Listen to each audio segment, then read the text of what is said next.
my name is Matt Stohrer and I repair saxophones for a living. Today I want to show you an extremely amazing original condition King Zephyr Special. This is a tenor saxophone made in 1939 by the H.N. White Company.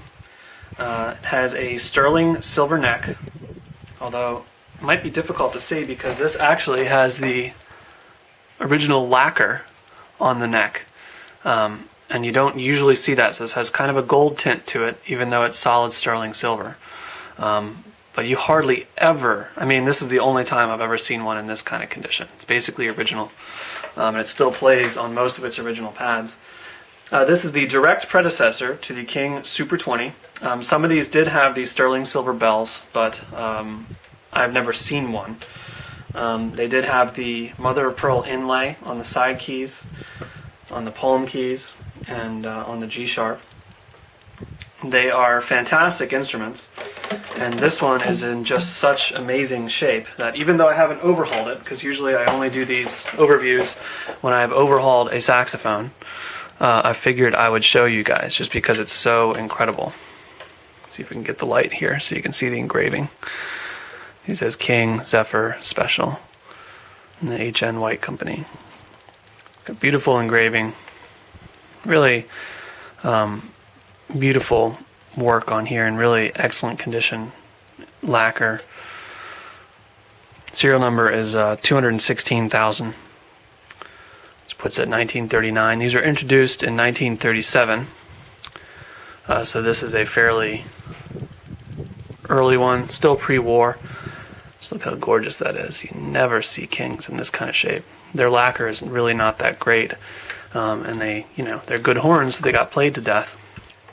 So you hardly ever see one in this kind of condition.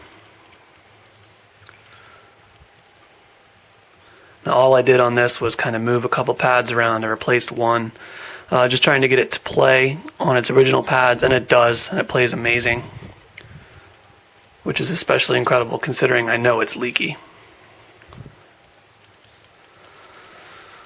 So there you go, a King Zephyr Special, the direct predecessor to the King Super 20. Very, very similar. People aren't completely sure whether the bore is that much different. I tend to think that it's not too different from the early Super 20s.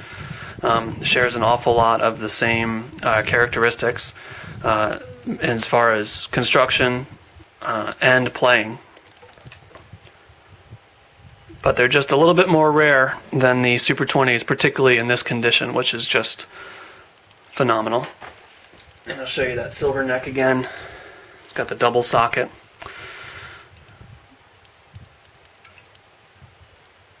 And like I said, this actually still has its original coat of lacquer on here. So it's kind of got a gold tint to it, a little bit foggy, and that's solid sterling silver neck. So, hope you enjoyed it. This is a very quick, basically show and tell versus an overview of a 1939 King Zephyr Special tenor saxophone made by the H.N. White Company in Cleveland, Ohio. Thanks for watching.